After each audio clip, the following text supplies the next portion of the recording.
Buenos días. Nosotros estamos con el desafío de poder, en esa mañana helada de plebiscito, de adoración al Señor, meditar en la palabra del Señor en algo que tiene todo que ver con nuestra realidad, aunque parezca ser algo muy común del Evangelio. La verdad es que el Evangelio común tiene absolutamente todo con la vida común. Y de eso estamos hablando, y eso es lo que el apóstol Pablo nos quiere enseñar en esa mañana. Pero el gran desafío de los pastores es ayudar a la gente a entender que ser discípulo de Jesús no es un hobby, no es una ficción de fin de semana, no es algo que yo ocupo en mis momentos libres cuando no estoy haciendo nada así como muy importante como trabajar para poner comida en la mesa. Ser discípulo de Jesús no es un hobby, es el gran desafío nuestro. Hacer entender a la iglesia que la iglesia es un plan maravilloso de Dios, pero a la vez es un plan ineludible, es decir, no la podemos evitar. No podemos no ser iglesia y ser parte del plan de redención de Dios. La iglesia es la manifestación de un reino invencible, de un reino único, de un reino especial que sí viene sí o sí. Ser discípulo de Jesús no es un hobby, es la cosa más importante que podemos hacer. Y algunos toman esa expresión como si fuera una carga, como que el pastor se está poniendo pesado y estamos hablando de que no, hay que trabajar más, hay que darse más, hay que entregarse más. Pero fíjate que Jesús mismo se refiere a eso, diciendo que no es una carga. De hecho, y literalmente es libramiento de una carga. De hecho, es librarnos, hacernos descansar de una carga. Por eso, y de eso estamos hablando acá hoy día, ¿cierto? La gran trampa en la cual nosotros nos encontramos es pensar que nosotros como iglesia podemos seguir siendo iglesia y ser igual al mundo. Y de eso está hablando el apóstol Pablo en Efesios. Mire, ustedes tienen que acordarse para algo. Ustedes deben entender el cristianismo como algo que domina todas las cosas. La trampa suya es querer pensar que es cristiano, pero vivir con las mismas pasiones, deseos, al igual que el mundo. Nosotros vamos a conversar hoy día sobre lo que el apóstol Pablo nos enseña ahí en los capítulos, el capítulo 4, los versículos del 17 al 32, pero es una unidad que va hasta el capítulo 5, versículo 20, donde el apóstol Pablo así como que da de forma muy práctica cómo nosotros ponemos en ejercicio nuestro cristianismo, cómo nosotros al fin y al cabo practicamos esta nueva vida que Jesucristo nos mandó, cómo es en la práctica el discipulado de Jesús. Porque el gran desafío nuestro es cómo seguir siendo discípulos de Jesús, cómo ser verdaderos y eficaces discípulos de Jesús. Por eso nosotros debemos poner atención a lo que dice el apóstol Pablo ahí en los versículos del 17 en adelante del capítulo 4. El tema de nuestro mensaje es ese: cambiando para crecer. Necesitamos cambiar dos cosas para crecer. Lo primero, vemos en los versículos 17 al 24, que dice así: así que les digo esto y les insisto en el Señor, no vivan más con pensamientos frívolos como los paganos, a causa de la ignorancia que los domina y por la dureza de su corazón. Estos tienen oscurecidos el entendimiento y están alejados de la vida que proviene de Dios. Han perdido toda vergüenza y se han entregado a la inmoralidad y no se sacian de cometer toda clase de actos indecentes. ¿No fue esta la enseñanza que ustedes recibieron acerca de Cristo?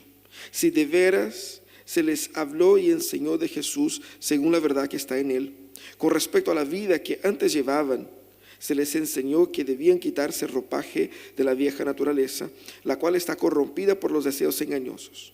Ser renovados en la actitud de su mente y ponerse el ropaje de la nueva naturaleza, creada a imagen de Dios en verdadera justicia y santidad. La primera cosa que tenemos que cambiar a la luz de estos versículos es nuestra forma de pensar. Mira lo que dice el apóstol: insisto con ustedes, no viva más con los pensamientos frívolos de los paganos. Él está hablando no de las prácticas, sino que de la forma de pensar. Si nosotros queremos efectivamente ser discípulos de Jesús, tenemos que entender que ser discípulo de Jesús significa cambiar la forma como nosotros pensamos, porque la manera como pensamos va a determinar la manera como actuamos. Pero eso no se da simplemente con adquirir información, porque la información ya la tenemos. El punto aquí es cómo la información me cambia a mí. Porque uno puede pensar que es cristiano, seguir o ser cristiano, pero seguir defendiendo ideas, pensamientos, posturas que son opuestos a la verdad del Evangelio. Y puede dar muy buenas razones, incluso razones bíblicas. Muchas veces las crisis y las peleas en el matrimonio se dan porque uno piensa estar en lo correcto y el otro también, ¿cierto? Normalmente la esposa está en lo correcto, pero el marido no lo sabe todavía. Y ahí se produce una tensión. Pero en la argumentación, uno va a argumentar de la manera que cree que es más lógica, bíblica, verdadera, distorsionando algunas cosas para ajustarme a mi modo de ser. Lo que muchos cristianos en nuestros días tratan de hacer es acomodar. Yo puedo ser un cristiano, pero también ser un cristiano así, un cristiano de esa manera, un cristiano medio diferentón, un cristiano medio así, adaptado a las nuevas tendencias. Lo que el apóstol va a decir es que no, ¿por qué? Porque el Evangelio produce un cambio de cosmovisión. Y mira lo que vemos acá. Lo que el apóstol Pablo dice es que primeramente debemos entender que seguir a Jesús es, en primer lugar, un abandonar razonamientos. Yo pensaba que esto era lo correcto, pero yo ya no pienso así. Es dejar atrás la forma como entendemos la realidad. Ya no pensar en las mismas estructuras que nuestra cultura piensa. Eso parece bonito y fácil, pero es muy difícil en realidad. Y fíjate que Pablo da razones para ese abandonar. Ese es el orden, abandonar esa forma antigua de pensar. Y él dice, porque esa forma de pensar es primeramente y mayormente inútil. Es inútil, ¿por qué? Porque como él dice acá, producto de ellos piensan así porque producto de la ignorancia y de la dureza de sus corazones, ellos son dominados por un entendimiento oscurecido. Ellos no están entendiendo, ellos no están viendo bien. Y por ellos Pablo se refiere a todos aquellos que no fueron iluminados por el Evangelio. El cristianismo propone una confrontación, una batalla cultural. Y nosotros no podemos bajar perfil a eso. Tratar de acomodar el cristianismo a la cultura. El cristianismo viene a confrontar la cultura. Viene a confrontar los fundamentos que se utilizan para la enseñanza, los fundamentos que se utilizan para la economía, los fundamentos que se utilizan para la crianza de hijos, para la vida matrimonial, para las emociones, el manejo de las emociones y todo más. Esta forma de pensar de la vieja vida, como dice el apóstol Pablo, es inútil. Esa forma de pensar refleja falta de entendimiento, ignorancia y dureza de corazón. Y más, todo eso es porque ellos están apartados de la vida de Dios. Ellos están desconectados de la verdadera humanidad. Ellos están desconectados de la realidad. Y en otras palabras, el apóstol va a decir que la lógica que gobierna nuestro mundo es una lógica de lunáticos, porque están en un contexto que no es verdadero. ¿Y qué hace el Evangelio? Te trae para la realidad, te trae para la vida verdadera, te trae para la verdadera humanidad. Por lo tanto, lo primero que tenemos que pensar es cambiar nuestra forma de pensar. Implica en dejar de pensar como pensaba antes. Pero Pablo añade, y debemos, en lugar de esto, pensar como piensa Cristo. El conocimiento de Cristo es clave para el cambio de mentalidad. Porque como dije, hay un conflicto de cosmovisiones. ¿Qué dice Pablo? Pablo dice, ustedes ya han sido presentados a eso. No les estoy trayendo nada nuevo. Ustedes han sido enseñados en eso. ¿Cuál es el punto que Pablo pone acá? Ustedes son creyentes, ustedes conocen a Cristo, ustedes adoran a Cristo, pero ustedes siguen pensando como si no fueran cristianos. Lo que Pablo está criticando acá es que cómo puede ser que tus deseos, pasiones, anhelos y ansiedades sean iguales a las personas sin Cristo. No puede ser.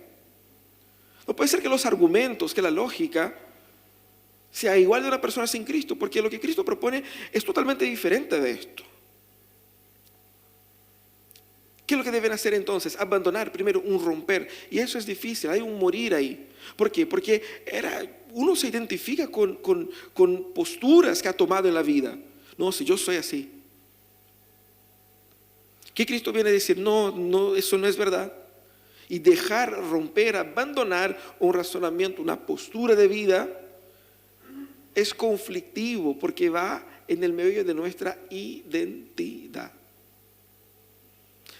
Algo que para nosotros es súper lógico, pero que no es bíblico. Tiene todo sentido, solo no es verdadero.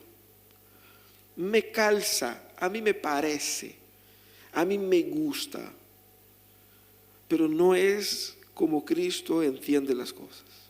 Ese morir es el primer paso. Pero el segundo paso es el renacer, porque Él dice, ustedes han sido presentados a eso. Hay que despojarse de la vieja vida. Hay un abandonar, hay un morir, hay un dejar hacia atrás.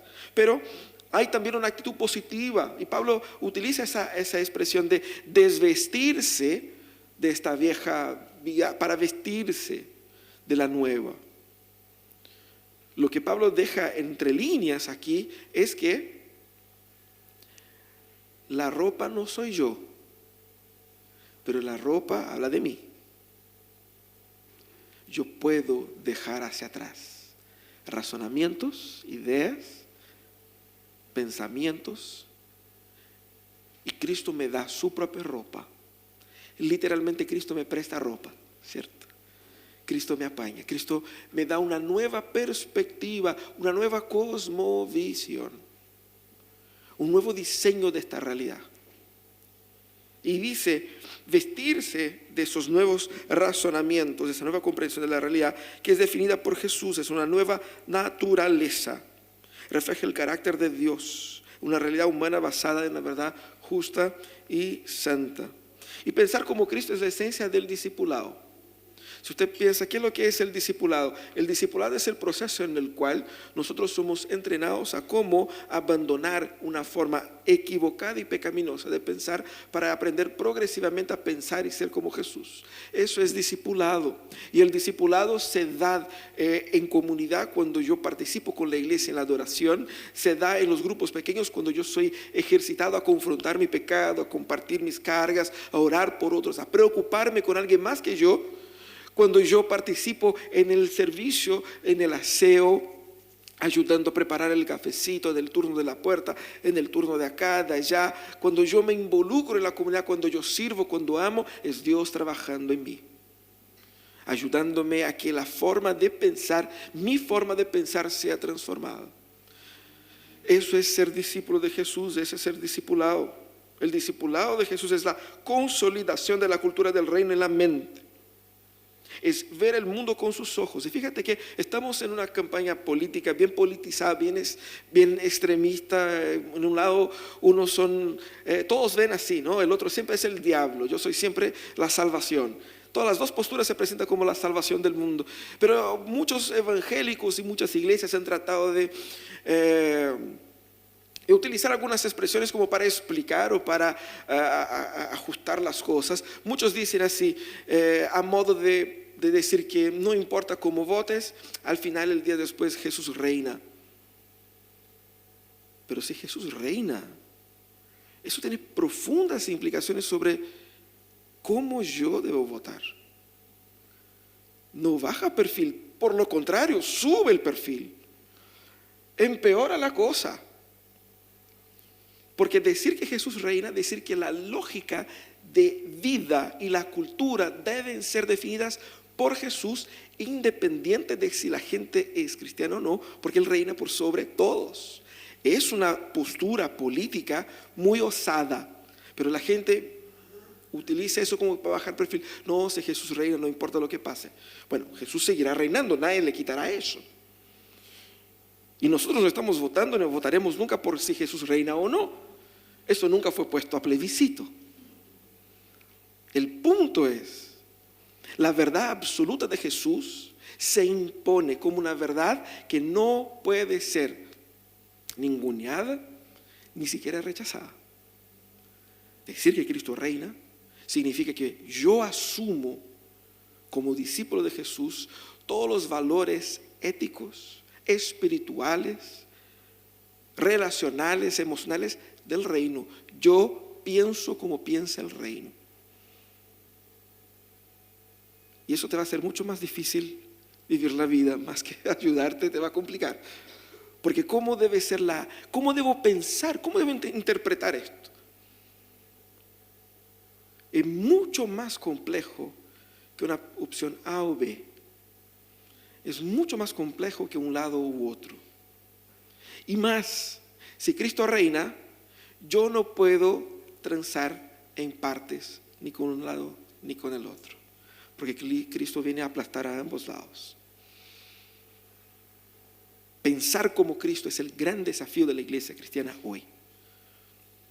Porque muchos pueden parecer cristianos y tratar y levantar banderas cristianas, pero no están pensando como Cristo. Y las consecuencias vamos a ver en el segundo paso. ¿Por qué? Porque toda forma de pensar se traduce en una forma de actuar. Y es por eso que el apóstol Pablo va a seguir diciendo, por lo tanto, es significativo lo que dice, por lo tanto, dejando la mentira, hable cada uno a su prójimo con la verdad, porque somos miembros de un mismo cuerpo. Pablo está hablando, todo eso aquí que ustedes van a leer, Pablo está pensando en la iglesia, no hacia el mundo afuera primeramente entre nosotros, ¿cierto? Por eso dice, hable cada uno a su prójimo con la verdad, porque somos todos miembros de un mismo cuerpo. Si se enojan, no pequen, no permita que el enojo les dure hasta la puesta del sol, ni den cabida al diablo. El que robaba no robe más, sino que trabaje honradamente con las manos para tener que compartir con los necesitados. Eviten toda la conversación obscena. Por el contrario, que sus palabras contribuyan a la necesaria edificación y sean de bendición para quienes las o para quienes escuchan. No agravíen el Espíritu Santo de Dios, con el cual fueron sellados para el día de la redención. Abandonen toda amargura, ira y enojo, gritos y calumnias y toda forma de malicia. Más bien, sean bondadosos y compasivos unos con otros y perdónense mutuamente, así como Dios los perdonó a ustedes en Cristo. Debemos cambiar nuestra forma de pensar, pero debemos también cambiar la manera como tratamos al otro. Porque una cosa está relacionada a la otra. En ese texto vemos algunas cosas interesantes porque primeramente todos los conceptos que Pablo pone acá, están referidos a la iglesia, ¿cierto? Pensemos primeramente en la comunidad de la iglesia. Pero todos esos ejemplos son relacionales. Pablo no habla aquí de cómo yo debo ser en mi individualidad, en mi singularidad, en mi vida solito en mi casa. Pablo está apuntando a la unidad de la iglesia. ¿Por qué? La iglesia es la expresión del reino, la manifestación del plan de Dios en el mundo. La iglesia es la esperanza de la sociedad. Y si nosotros como iglesia, si nosotros nos farreamos y vivimos de una forma incoherente de este evangelio, nosotros estamos perjudicando exactamente a todos aquellos que deben ser bendecidos por medio de nosotros. Así que nosotros debemos tomar en serio la manera como vivimos entre nosotros. Son relacionales. De cierta manera, todo lo que Pablo dice aquí es una forma clara de cómo resolver los conflictos dentro de la iglesia. También se aplica obviamente a contextos como la familia, pero mayormente ahí. Y todos esos conceptos tienen que ver con 3 elementos fundamentales. Tiene que ver con el carácter, porque dice el que deje de mentir, deje de robar y deje de calumniar. Son desvíos de carácter que una persona tiene. Y que la mentira, como vamos a ver, debe ser evitada en pos de decir la verdad, así como el robo y las calumnias. Un tema de carácter. Es también un tema de control de las emociones. Porque vaya que cuando nosotros estamos aquí trabajando juntos en equipo y toda la cosa, que de repente se descontrolan las emociones. Uno que se siente pasado a llevar, que se enojó porque uno le dijo, porque uno hizo, y que no me avisó, y que no me habló, y que se yo, y que subió, y que bajó, y se enoja, y se pica, y se pone a reclamar, y se pone a murmurar, y se pone a lloriquear, y se pone a testonear ahí en Facebook, y que la gente, no hay que confiar en la gente, que es muy decepcionado, desilusionado de la vida, de la gente que uno confía, y que lo abandona, y que nadie... ¿Cierto? Ustedes han visto eso de montones. Lo que Pablo apunta aquí es fuertemente en contra el descontrol de las emociones entre los creyentes. Él cita ira, enojo, amargura, griterías. Esas peleas de, no, y tú, fuiste tú, no, fuiste tú. Sí, así que Pablo está poniéndose bien clarito acá. Pero también un tercer elemento presente aquí son los desvíos en el área de sensualidad, conversas obscenas, malicia. Las palabras en el griego que el apóstol utiliza aquí se refiere claramente a temas de un corazón tirado a lo promiscuo, que lanza bromas promiscuas, o que se permite utilizar de términos y de tratos que son maliciosos, en ese sentido de la sensualidad. ¿Cierto? Entonces, esos tres elementos, carácter, control de las emociones y sensualidad. Si usted piensa en una persona que no tiene Cristo en su vida, seguramente esa persona tendrá graves desvíos de carácter. No significa que todos necesariamente estén robando, mintiendo y calumniando, pero algo tendrá. Esa persona tendrá claramente un gran descontrol de sus emociones y obviamente eso va a culminar en una persona con una otra percepción de su sensualidad y del trato con el otro en ese sentido. ¿Esos no son los grandes problemas del mundo? ¿No son los grandes problemas de nuestra sociedad? Son esos. Si usted ve cada una de las noticias que recibimos por las denuncias que tenemos ahí de violencia intrafamiliar, de violencia doméstica o de violencia en la sociedad, es producto de robo, es producto de mentira, es producto de enojo, de celos, de codicia, es producto de violaciones, de una sensualidad desbordada.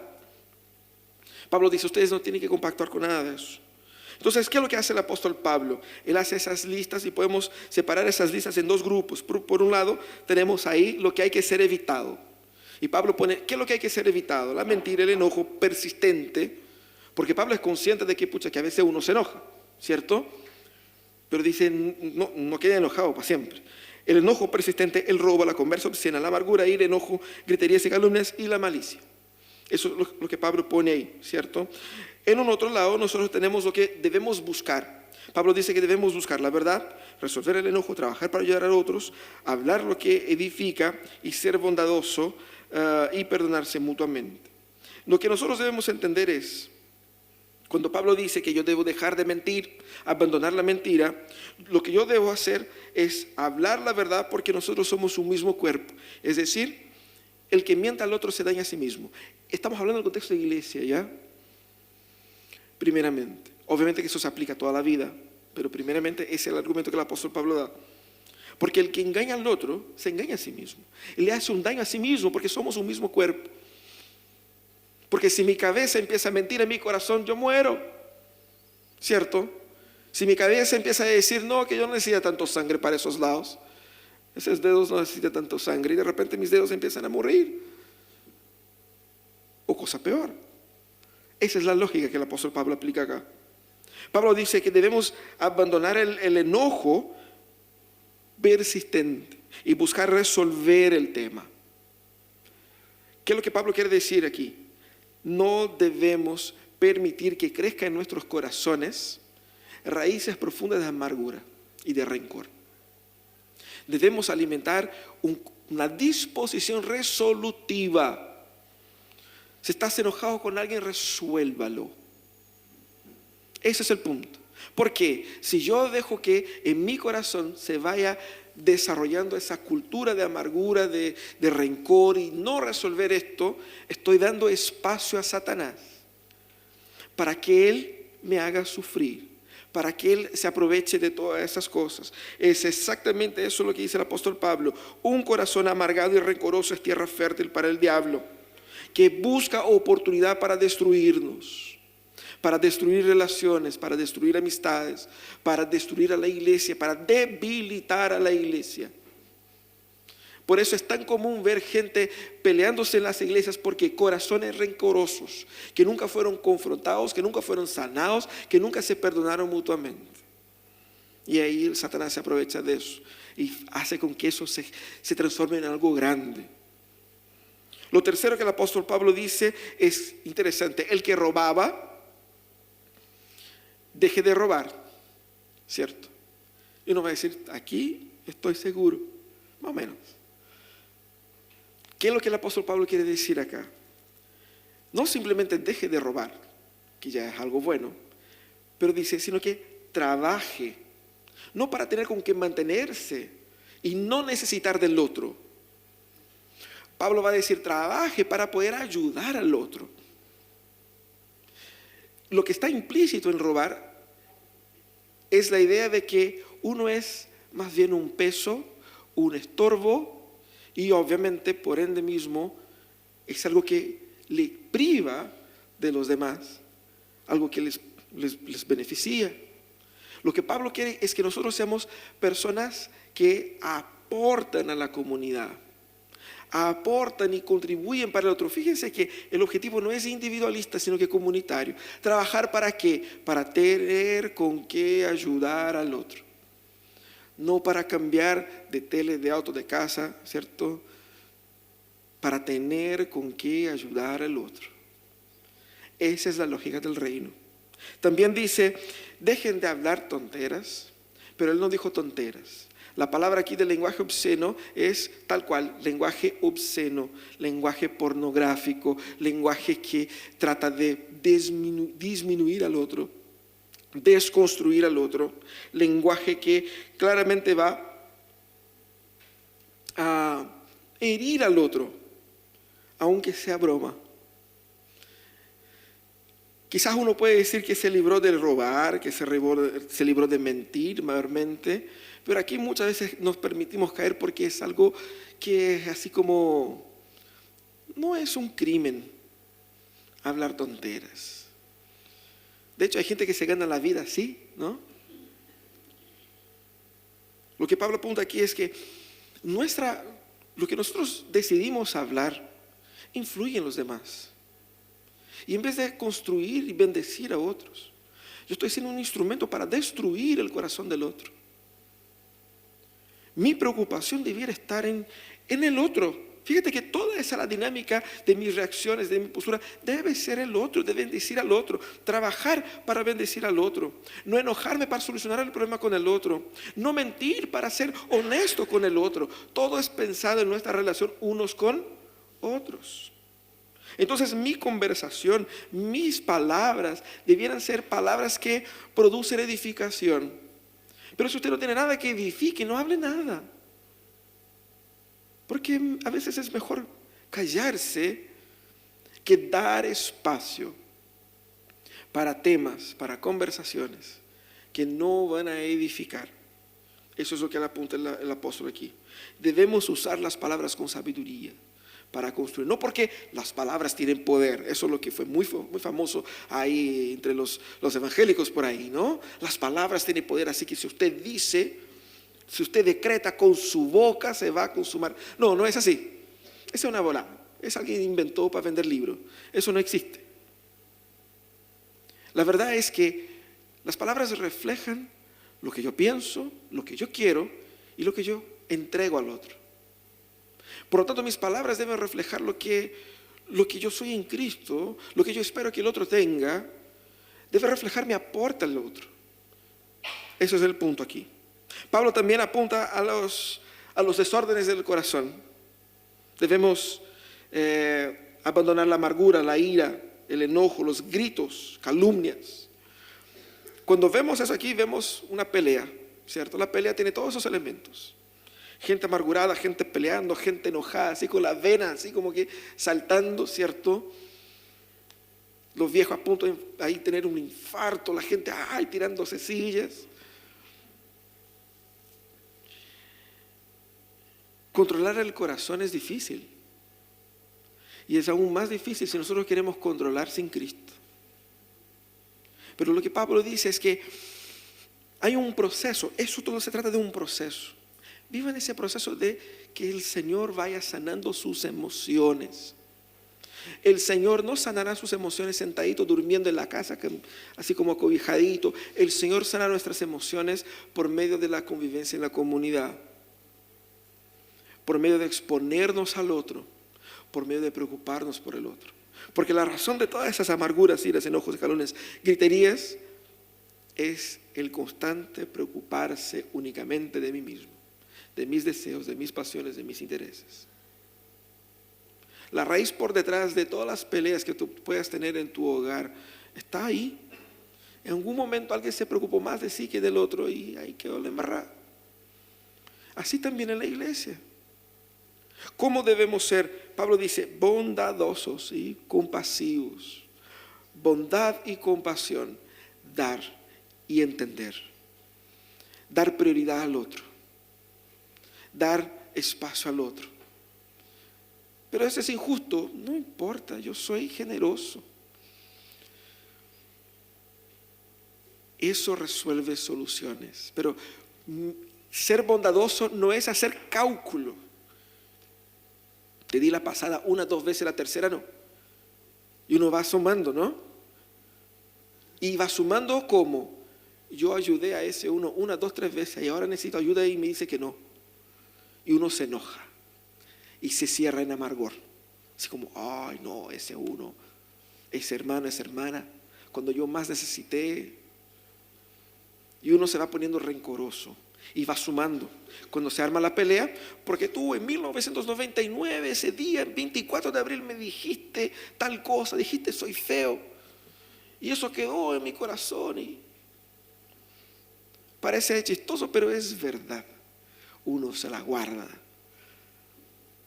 Ser bondadoso es dejar hacia atrás la pérdida. Perdimos, pero eso no es un juego. No estamos aquí para ganar, estamos para dar. Ese es el punto.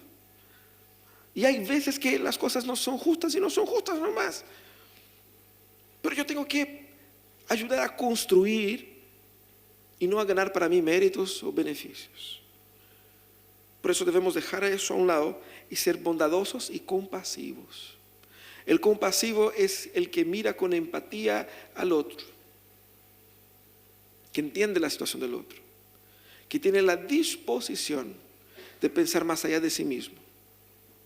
Y abandonar la malicia, y junta también la malicia, todo eso, y perdonarse mutuamente. Es así como el apóstol termina el texto, ¿no? Nosotros debemos recordar que Cristo nos perdonó. Así como Cristo me perdonó a mí, yo debo perdonar a mis hermanos. Porque nosotros estamos en una comunidad donde fallaremos y fracasaremos mutuamente. Y yo debo tener la predisposición de perdonar. Vas a tener que perdonar a tu marido, a tu esposa. Vas a tener que perdonar a tus padres. Y vas a tener que perdonar a tus hijos. Vas a tener que perdonar a tus hermanos. Ay, pastor, pero tú no sabes el tipo de hermano que me tocó. Es así, así, así. Pero Cristo me perdonó a mí. Y yo soy igual o peor. Debemos perdonarnos mutuamente. ¿Cómo nosotros debemos vivir como cristianos en ese mundo? ¿Cómo nosotros debemos entender el cristianismo en ese mundo? Ser cristiano no es un hobby de fin de semana que ocupa mis ratos libres. Es una transformación que comienza de lo más profundo de mi ser, de la forma como interpreto la realidad, que se impone por sobre todas las cosas de mi vida, que me domina y que me define. Por lo tanto, ser discípulo de Jesús es la decisión más osada que yo puedo tomar en mi vida. Nosotros debemos abandonar esa idea de de tratar de acomodar el Evangelio en nuestras vidas y rendirnos al Evangelio completo y dejar afuera lo que nos encaja en el Evangelio. Esa es la lógica. Nosotros también debemos tomar el peso del Evangelio. Tomar el peso del Evangelio significa lo que el apóstol Pablo dice acá, porque hay dos cosas que pasamos por alto y no tocamos. Lo primero es que nosotros no debemos entristecer al Espíritu Santo con todas esas griterías, con todos esos desórdenes emocionales, con las palabras obscenas. Lo que hacemos es entristecer la obra del Espíritu Santo en nosotros. El Espíritu Santo es una persona, no es una cosa, no es un ente, no es una nube. Por lo tanto, implica una relación y Dios está trabajando en nosotros. Fuimos sellados con el Espíritu Santo, es decir, el Espíritu Santo habita en nosotros y es la marca de Dios en nosotros. Y por lo tanto, no debemos entristecer al Espíritu Santo bajando perfil a nuestros pecados y normalizando conductas, emociones, posturas que no son bíblicas. Pero la segunda cosa que el apóstol Pablo destaca aquí es que cuando nosotros dejamos en nuestro corazón abierto a los rencores, a la ira, a todo eso, damos espacio para que Satanás se aproveche y venga a destruir nuestras relaciones, nuestras amistades, debilitar la iglesia, debilitar el testimonio de la iglesia y obviamente también fragilizar nuestros matrimonios, fragilizar la crianza que tenemos con los hijos. La idea bíblica es clara. Nosotros estamos en una batalla espiritual y no podemos bajar la guardia. Nosotros no podemos ser ingenuos y pensar que ya está todo bien.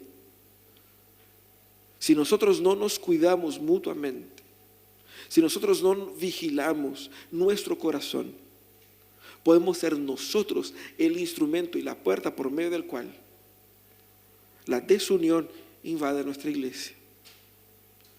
Si nosotros no cuidamos el corazón, podemos ser nosotros el instrumento por medio del cual la desunión invade mi matrimonio. Y seguramente quien está en esa posición tendrá una lista muy grande de culpables, menos uno. Porque el que causa problema nunca se cree el culpable, es siempre el otro. Es que son los presbíteros, es que son los pastores, es que son los hermanos tal, son los hermanos de acá, es que son los liberales, es que son los masones, es que son las bandas de alabanza que cantan y que son los que no cantan, son los que llegan antes, los que llegan después, son los de los niños, son los de los viejos, son los de... Siempre hay gente, siempre hay alguien, siempre hay una excusa y uno no ve que él es la piedra, él o ella es la piedra de tropiezo donde tropieza la iglesia. No den espacio al diablo. Nosotros tenemos que ser vigilantes. El apóstol Pablo va a hablar más sobre eso al resto de su carta, pero eso guardamos para después. Vamos a orar.